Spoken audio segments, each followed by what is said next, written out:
Art is a challenging profession. You can spend decades learning the skills of drawing, draftsmanship, and composition. Still, you will be no good if you lack natural aptitude. You could also slap some paint on a board and sell it for millions. Here are 10 artists who only used one color in their work. Whether or not you think they are great works rests on how you understand what they mean. Number 1. IKB 79 by Yves Klein. In the past, artists rarely used blue. Blue paint was often hard to find and expensive because it was hard to make. The color in ultramarine, lapis lazuli, had to be brought in from Afghanistan. Yves Klein chose to live his life through the color blue. In 1946, Klein looked up at the blue sky while lying on a beach with his friends. He put out his hand and wrote his name on the sky, claiming it as his own. He said about the event, "That day, as I lay stretched out on the beach in Nice, I started to hate the birds that flew back and forth across my blue, cloudless sky because they tried to make holes in my greatest and most beautiful work." Working with a pigment maker, he made his version of ultramarine and patented it as International Klein Blue. Number 2. Veil by Shiraza Houchieri. Shiraza Houchieri is an artist from Iran, and she was once up for the famous Turner Prize. Her conceptual artworks are in the Tate Collection and the New York Museum of Modern Art. Her work Veil from 1999 looks like a simple black square. She thinks of Veil as a picture of herself. The artist used graphite to write Sufi words in Arabic on black canvas. Even from a close-up, it's almost hard to see these. Houchieri thinks of her work as a mix of painting and drawing. Number 3. Gray by Gerhard Richter. Gerhard Richter's paintings range from images with many details, almost like photos, to abstract pieces with bright colors. He has even made a square piece of colorful stained glass for the Cologne Cathedral. Besides these pieces, he has also made a collection of gray paintings. The paintings are all shades of gray, ranging from flat matte pieces to intricate patterns. Most of them came out in the 1960s and 1970s. Richter thinks the color gray is the best way to show that something is nothing. He said, "It doesn't make me feel or think of anything, and it's neither visible nor invisible." Number 4. Surrogate Paintings by Alan McCullum. Alan McCullum has reduced paintings to a generic form. His works are placeholders for paintings. Although his pieces look like paintings in frames, they are plaster casts painted to look like that. There isn't any difference between the painting inside and the frame. No two are identical. They are mass-produced yet handmade works. The painting inside each frame is perfectly featureless, with no trace of the artist's hand. His studio is set up like a production line, with his assistants taking roles in each stage. The surrogate paintings bridge the gap between art and automation. Number 5. Achrome by Piero Monzoni. Most people know Piero Monzoni for his ironic approach to art. Artist's Shit was the name of his best work. It was said that the artist's trash was put into 90 cans and sold for the weight of gold in each can. But he also worked in a few more standard forms of media. His achrome's paintings look white, but the artist called them colorless. He started with simple white paintings. Sometimes they were painted heavily to show how the paints felt. Later works were scratched and had lines that crossed them.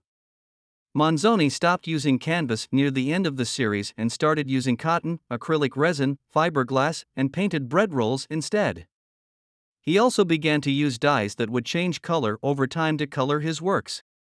Number 6. The Dylan Painting by Bryce Martin. Bryce Martin named the Dylan painting after his friend Bob Dylan because he was making it to help the singer's business. But by the time the piece was finished, Dylan, who would later win a Nobel Prize, was already more well-known than Martin. So Martin got to keep the picture. Turpentine and beeswax were used to paint the fabric, adding a gray color. The artist then used a spatula to flatten the surface, leaving marks to show how he did it. At the bottom of the painting was a strip of cloth that had not been painted. There, paint was allowed to drip, and other marks were left to show how it was made. Number 7. Monochrome white painting by Yuan Chia. Yuan Chia was one of the best-known Chinese artists of the 20th century. He painted, sculpted, and made furniture and mobiles hanging from the ceiling. In 1963, he made monochrome white painting. Even though a white surface looks blank at first glance, some details can be seen up close. Round pieces of cardboard have been glued to the fabric and painted white to match the background. Li said that the points were cosmic points. He thought that the dots were the start and end of everything. All of these points had to do with where things are in the vast space of the world.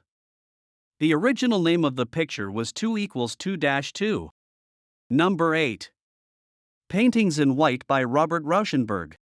In the early years of his work, Robert Rauschenberg made yet another set of black paintings. When painted over a newspaper glued to the canvas, they look like peeling bark. He also made several white drawings, though. The 5 paintings in the White series are groups of 1, 2, 3, 4, or 7 similar white canvases that are hung together. People thought they were just cheap tricks when they were first shown, but now you can find them in shows worldwide. As the paint faded over time, Rauschenberg's friends had to paint them repeatedly to keep them in good shape. John Cage knew Rauschenberg, and they were friends. He is known for writing the famous piece of music 4 foot and 33 inch, in which a pianist or other instrumentalist sits still for 4 minutes and 33 seconds. So, the piece is made up of sounds from the surrounding area. That may be the best thing to go with these images. Number 9. Black Square by Kazimir Malevich. Kazimir Malevich made his Black Square in 1913, the same year Art Reinhardt was born. Reinhardt filled his panel with black, but Malevich just painted a square of black in the middle of his work. He wrote, "In the year 1913, when I was desperately trying to free art from the dead weight of the real world, I took refuge in the form of the square." Some people said Black Square was the first time someone made a painting that wasn't of something. Malevich called it the 0 point of art to show that everything after it was modern. Even though the picture used to be all black, cracks have appeared over time to show the white underneath. Number 10. Abstract painting by Adolf Reinhardt. Adolf Reinhardt was an abstract painter from New York. He was one of the first people to use colors and shapes in a way that was not planned. This style is called abstract expressionism. In his early works, he used geometric shapes and other old-fashioned methods. But after the 1940s, he did work with only one color. During the last 10 years, he only made some black square paintings. People said that these were his ultimate paintings. He thought that once he was done painting these black blocks, there would be nothing left to paint. At first glance, they may have no features at all. But there are slight differences. It takes a lot of time and effort to notice them, which not everyone is ready to do. When they were first shown at the Museum of Modern Art in New York, one guest quit because he didn't like them. And there you have it, folks, the amazing world of one-color drawings that can make your jaw drop and your bank account cry. These amazing works of art have gone beyond the limits of traditional painting. They have sparked endless discussions and sold for huge amounts of money on the art market. But understand that art's true value is not just in how much it costs, but also in how it makes you feel and what it makes you talk about. Whether you're an art expert or just interested in art, these one-color works are beautiful because they make us think about the power of minimalism, the subtleties of color, and the endless ways people can be creative.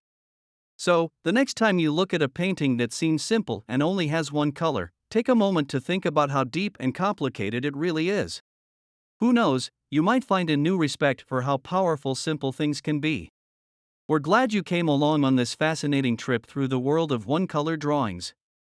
Don't forget to like, share, and subscribe to our channel to get more interesting art-related information.